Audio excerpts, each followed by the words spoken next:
Season 5 के साथ एक चीज बहुत ही क्लियर एस्टेब्लिश हो चुकी है कि होमलैंडर सिर्फ पावरफुल नहीं है, वो अनस्टेबल भी है और अनस्टेबल होमलैंडर से ज्यादा खतरनाक कुछ भी नहीं है। Democratic church of America announce हो चुका है। V1 की तलाश जोरों शोरों से चल रही है और हर एक कैरेक्टर किसी न किसी तरह की एक काउंटडाउन पर चल रहा है। कब इनके साथ क्या हो जाए कोई भी कुछ नहीं कह सकता। चलो शुरुआत करते हैं फायर क्रैकर से। होमलैंडर को भाई उसके बारे में जो कुछ भी लगता है वो बहुत ज्यादा गलत है। फायर क्रैकर को भाई हम फील कर पाते हैं कि वो एक्चुअल में एक रिलीजियस लेडी है। उसकी पहचान का एक बहुत बड़ा हिस्सा उसका भरोसा था और वो भरोसा था उसका जीसस पर। वो जीसस का एक फिगर अपने साथ लेकर घूमती थी बचपन से ही। तो जब उस फिगर को वो डस्टबिन में फेंकती है तो ये सिर्फ एक इमोशनल मूवमेंट नहीं था, वो एक सिग्नल था कि वो अपनी आइडेंटिटी को कहीं ना कहीं छोड़ रही है। मतलब जिस टाइम पर वो रियल जीसस को फेंकती है तो वो एक तरीके से अपनी रियल आइडेंटिटी को भी फेंक रही है। वो पूरी डेडिकेशन से होमलैंडर को ही अपना भगवान बनाने वाली थी। होमलैंडर भी अपनी ओरिजिनल पर्सनालिटी से धीरे धीरे कर शिफ्ट होता जा रहा है। दोनों कैरेक्टर अपना रियल कैरेक्टर छोड़ते हुए दिख रहे हैं। वो होमलैंडर के पास गई, उसने अपना सब कुछ दिया, अपना भरोसा, अपने लोग, अपनी इज्जत। और होमलैंडर ने क्या किया, उसका सर अमेरिकन ईगल की विंग के पॉइंट पर धका दिया। और शायद दोस्तों आपने थोड़ा ध्यान से देखा हो तो ये अमेरिकन ईगल यूं ही नहीं लिया गया है। अमेरिकन ईगल अमेरिका का सिंबल और यही ईगल आपको होमलैंडर के शोल्डर पर भी दिखेगा। मतलब भाई राइटर्स इस चीज की तरफ हिंट दे रहे हैं कि अमेरिकन सिंबल का यूज किया गया एक औरत को मारने के लिए जिसने लिटरली सब कुछ सेक्रीफाइस कर दिया,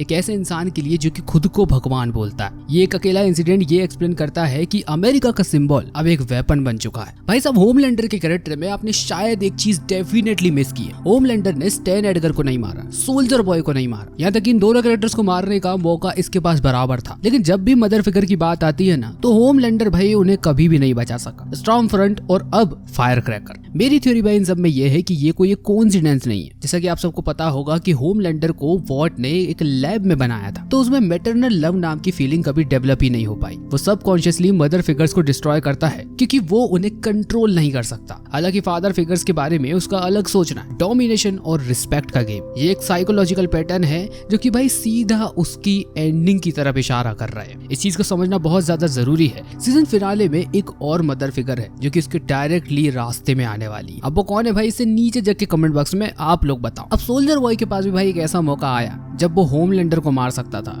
लेकिन वो नहीं मारता। मेल केमिकल ने अपनी गैस सुंघाकर होमलैंडर को नॉकआउट कर दिया। मैराथन ये चाहता था कि सोल्जर बॉय अपना ब्लास्ट यूज करे और यही की यही होमलैंडर को मार दे, लेकिन सोल्जर बॉय उसको मारने से मना कर देता है। वो इसलिए क्योंकि सोल्जर बॉय कहीं ना कहीं ये फील करता है कि होमलैंडर ने भी एक टाइम पर उसकी जान बख्शी थी, तो होमलैंडर का उसके ऊपर जो कर्ज था अब वो उतर गया। लेकिन भाई यहाँ पर मैं आपको बता दूं कि सोल्जर बॉय जितना आसान दिखता है उतना है नहीं, ये बात हम शुरू से ही जानते हैं। सोल्जर बॉय को बहुत अच्छे से पता है कि होमलैंडर को अगर V1 मिल जाता है तो वो जिंदगी भर के लिए इम्यून हो जाएगा और उसको मारना ऑलमोस्ट इम्पॉसिबल। तो मुझे ऐसा लगता है कि सोल्जर बॉय शायद कहीं ना कहीं वेट कर रहा है। वो चाहता है होमलैंडर को बिना V1 के मारना ताकि उसकी पावर ड्रेन होने से पहले ही वो किसी और को चैलेंज कर सके। सोल्जर बॉय को अपने ऊपर कोई भी गॉड नहीं चाहिए, वो नंबर 1 बनना चाहता है और अभी के लिए उसको होमलैंडर की बहुत ज्यादा जरूरत है। शायद दोस्तों आपने यहाँ पर नोटिस नहीं किया कि सिस्टर सेज भी यही हिंट दे रही थी। वो ये जानना चाहती थी कि क्या सोल्जर बॉय वाकई में होमलैंडर की तरफ है, क्योंकि अगर वो उसकी साइड पर नहीं है तो सोल्जर बॉय सिस्टर सेज के लिए अभी सबसे बड़ा वेपन है। बूचर का चॉकलेट केक वाला सीन, और इसमें शायद दोस्तों आपने एक चीज बहुत बुरे तरीके से मिस कर गए। बूचर बेसिकली एक मिशन पर है, V1 को डिस्ट्रॉय करो, कोई वैक्सीन नहीं, कोई एक्सपेक्टेशन नहीं, सारे सूप्स खत्म होने चाहिए। लेकिन बूचर का डॉग चॉकलेट खा लेता है और इस उम्र में उसके डॉग के लिए चॉकलेट ठीक नहीं है। टैनर को बचाने के लिए ह्यू उसकी बहुत ज्यादा हेल्प करता है और उसी मूवमेंट पर बूचर ने डिसाइड किया कि एनी और किमिको को वैक्सीन मिलना चाहिए। और यहाँ पर भाई आपने एक चीज मिस कर दी कि सिर्फ और सिर्फ एक डॉग के कारण कितना बड़ा प्लान चेंज हो गया। ऐसा ही लगता है ना भाई आपको? एक्चुअली नहीं, देखा जाए तो भाई वो डॉग सिर्फ एक ट्रिगर था, असली खेल तो भाई यूई ने खेला। यहाँ पर वो बूचर से पूछता है कि अगर बेका होती तो क्या फिर भी तुम यही करते? दरअसल दोस्तों ये जो लड़ाई है वो बूचर वर्सेस सूप्स की है ही नहीं। बेका को वो नहीं बचा पाया इसलिए वो खुद से ही बहुत ज्यादा नफरत करता है। V1 डिस्ट्रॉय करना है एक्चुअली में उसका रिडेम्पशन था ही नहीं, वो था सेल्फ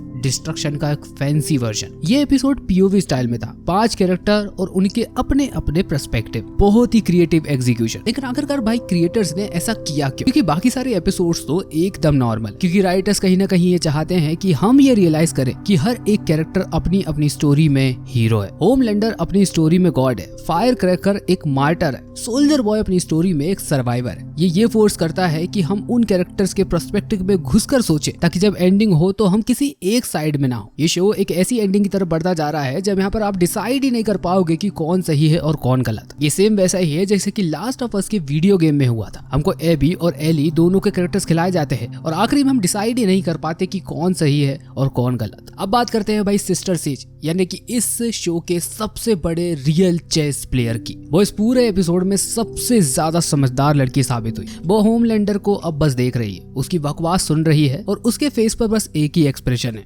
कंट्रोल कंट्रोल उदय। मेरा ये मानना है कि सिस्टर सेज का गेम खुद को प्रोटेक्ट करना नहीं है। वो एक्चुअली में एक ऐसी दुनिया चाहती है जहाँ पर कि सिर्फ और सिर्फ बुद्धिमानी मैटर करती है, क्योंकि अभी के हालात तो भाई बिल्कुल उल्टे हैं। सूप्स की फिजिकल पावर को ही सब कुछ माना जाता है और अगर इतने बुरे हालात में होमलैंडर कहीं जीत जाता है तो फिजिकल डोमिनेंस हमेशा के लिए जीत जाएगा और सूप्स की जीत हो जाएगी और जो अभी तक चलता आ रहा है वही सब चलेगा। लेकिन सिस्टर सेज का सोचना कुछ अलग है। वो एक ऐसी दुनिया में रहना चाहती है जहाँ पर कि दिमाग की वैल्यू हो, ना कि फिजिकल स्ट्रेंथ की। यही वो रीजन है कि वो एशले की हेल्प मांग रही थी सोल्जर बॉय के इंटेंशंस को समझने के लिए। एंडिंग को देखकर तो भाई एक बात पक्की हो जाती है, इतना करने के बाद भी वो कभी भी संतुष्ट नहीं है। मेरा ये मानना है कि भाई होमलैंडर अब एक किलिंग मशीन बनने वाला। जो लोग उसके ऊपर भरोसा नहीं करते, जो लोग सिर्फ और सिर्फ डर की वजह से उसे पूछते हैं, वो उन्हें सिस्टमेटिकली इस दुनिया से खत्म करना चालू कर देगा। इस लिस्ट में बहुत सारे कैरेक्टर्स हो सकते हैं। शायद आने वाले 3 एपिसोड्स में बहुत सारे बॉडी काउंट्स देखेंगे, क्योंकि फायर क्रैकर को मारने के पीछे भी होमलैंडर का यही एक रीजन था कि वो उसे दिल से नहीं पूछ रही। अब सबसे बड़ी प्रॉब्लम यह है कि आखिरकार